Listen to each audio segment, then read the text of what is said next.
ଧରିଛନ୍ତି ମହାରାଜ। ସରବାହୁ ବୋଉମାକୁ ବୁଝେଇ ଦିଅ ଏଥରକ ପାଇଁ ମୁଁ ତାକୁ କିଞ୍ଚିତ ଦୟା କରିଛି। ଆଉ କେବେ ଯଦି ଏମିତି ଅସ୍ପର୍ଦ୍ଧା କରେ ତା ପିତା ଭଳିଆ ଏଇ ଆରେ ମୁଁ ଦୋଷ କରିବି।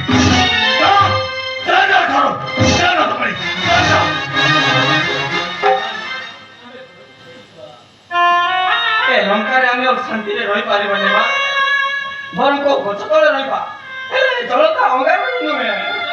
ନା ତମେ ଏଇଠି ରହିବ ଏ ଲଙ୍କାରେ ଆଉ ଏ ଅଶୋକ ବନରେ ସୀତାର ସହଚରୀ ଆଉ କର୍ତ୍ତବ୍ୟ ଯଦି ଅବହେଳା କର ତାହେଲେ ମୁଁ ତମକୁ ସ୍ୱର୍ଗରେ ସୁଧା ରଖିଦେବି।